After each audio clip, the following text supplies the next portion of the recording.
ആദ്യ ശിഷ്യന്മാർ. യേശു ഗലീലി കടൽ തീരത്തുകൂടി നടക്കുമ്പോൾ കടലിൽ വല വീശിക്കൊണ്ടിരുന്ന രണ്ട് സഹോദരന്മാരെ കണ്ടു. പത്രോസ് എന്ന് വിളിക്കപ്പെട്ടിരുന്ന ശിമയോനും അവന്റെ സഹോദരൻ അന്ത്രയോസും. യേശു അവരോട് പറഞ്ഞു, എന്നെ അനുഗമിക്കുക, ഞാൻ നിങ്ങളെ മനുഷ്യരെ പിടിക്കുന്നവരാക്കാം. അവർ ഉടൻ തന്നെ വലകൾ ഉപേക്ഷിച്ച് അവനെ അനുഗമിച്ചു. അവർ മുന്നോട്ട് നീങ്ങിയപ്പോൾ വേറെ രണ്ട് സഹോദരന്മാരെ കണ്ടു, സെബെദി പുത്രന്മാരായ യാക്കോബും യോഹന്നാനും. യേശു അവരെ തനിക്കൊപ്പം വിളിച്ചു, അവരും അവനെ അനുഗമിച്ചു. കാനായിലെ വിവാഹ വിരുന്ന്. ഗലീലയിലെ കാനായിൽ ഒരു കല്യാണ വിരുന്നുണ്ടായിരുന്നു. ഈശോയുടെ അമ്മയും അവിടെ ഉണ്ടായിരുന്നു. ഈശോ ശിഷ്യന്മാരും വിരുന്നിന് ക്ഷണിക്കപ്പെട്ടിരുന്നു.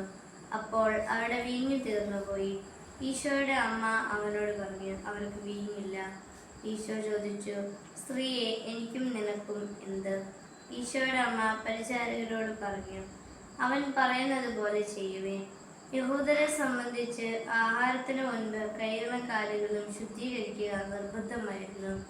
അതിനു വേണ്ടിയുള്ള 6 കൽഭരണികൾ അവിടെ ഉണ്ടായിരുന്നു. കൽഭരണികളിൽ വെള്ളം നിറയ്ക്കാൻ ഈശോ ആവശ്യപ്പെട്ടു. അവരത് വപ്പോളം നിറച്ചു. കൽഭരണികൾ കലവറക്കാരൻ്റെ അടുത്ത് കൊണ്ടുചെല്ലാൻ ഈശോ പറഞ്ഞു. കലവറക്കാരൻ അത് രുചിച്ചു നോക്കി. ഇതെവിടെ നിന്നാണെന്ന് അവൻ അറിഞ്ഞില്ല. പക്ഷെ വെള്ളം കോരിയ പരിചാരകൻ അറിഞ്ഞിരുന്നു. യേശു തന്റെ മഹത്വം വെളിപ്പെടുത്തുന്നതിന് പ്രവർത്തിച്ച അടയാളങ്ങളുടെ ആരംഭമാണ് കാനായിലെ കല്യാണ വിരുന്നിൽ ചെയ്തത്. ഇത് കണ്ട് ശിഷ്യന്മാർ ഈശോയിൽ വിശ്വസിച്ചു. പിശാചുബാധിതനെ സുഖപ്പെടുത്തുന്നു. യേശുവും ശിഷ്യന്മാരും കഫർനഹൂമിലെത്തി. അവൻ സിനഗോഗിൽ പ്രവേശിച്ച് ജനങ്ങളെ പഠിപ്പിച്ചു.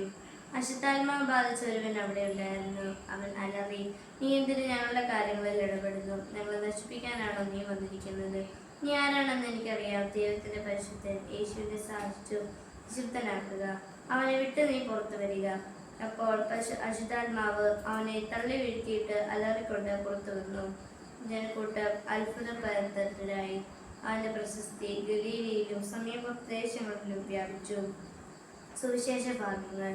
യേശുവിന്റെ വാക്കുകൾ കേൾക്കാനായി വലിയ ജനക്കൂട്ടം അവനെ അനുഗമിച്ചു. അവൻ അവരെ പഠിപ്പിക്കുവാൻ തുടങ്ങി. ആത്മാവ് ദരിദ്രർ ഭാഗ്യവാന്മാർ, സ്വർഗരാജ്യം അവരുടേതാണ്. കരയുന്നവർ ഭാഗ്യവാന്മാർ, അവർ ആശ്വസിക്കപ്പെടും. ശാന്തശീലർ ഭാഗ്യവാന്മാർ, അവർ ഭൂമി അവകാശമാക്കും. നീതിക്ക് വേണ്ടി വിശക്കുകയും ദാഹിക്കുകയും ചെയ്യുന്നവർ ഭാഗ്യവാന്മാർ, അവർക്ക് സംതൃപ്തി ലഭിക്കും. കരുണയുള്ളവർ ഭാഗ്യവാന്മാർ, അവർക്ക് കരുണ ലഭിക്കും. ഹൃദയശുദ്ധിയുള്ളവർ ഭാഗ്യവാന്മാർ, അവർ ദൈവത്തെ കാണും. സമാധാനം സ്ഥാപിക്കുന്നവർ ഭാഗ്യവാന്മാർ, അവർ ദൈവപുത്രർ എന്ന് വിളിക്കപ്പെടും. നീതിക്ക് വേണ്ടി പീഡനമേൽക്കുന്നവർ ഭാഗ്യവാന്മാർ, സ്വർഗരാജ്യം അവരുടേതാണ്. ഭൂമിയുടെ ഉപ്പും ലോകത്തിന്റെ വെളിച്ചവും. യേശു അരുളി ചെയ്തു, നിങ്ങൾ ഭൂമിയുടെ ഉപ്പാണ്. ഉറകെട്ടുപോയാൽ ഉപ്പിനെങ്ങനെ വീണ്ടും ഉറകൂട്ടും? നിങ്ങൾ ലോകത്തിന്റെ പ്രകാശമാണ്. വിളക്ക് കൊളുത്തി ആരും പറയുടെ കീഴിൽ വെക്കാറില്ല, പീഠത്തിന്മേലാണ് വെക്കുക. അപ്പോൾ അത് ഭവനത്തിലുള്ള എല്ലാവർക്കും പ്രകാശം നൽകുന്നു. അപ്രകാരം മനുഷ്യപുത്രൻ നിങ്ങളെ സൽപ്രവൃത്തികൾ കണ്ട് സ്വർഗസ്നായ പിതാവിനെ മഹത്വപ്പെടുത്തേണ്ടതിന് നിങ്ങളുടെ വെളിച്ചം അവരുടെ മുൻപിൽ പ്രകാശിക്കട്ടെ.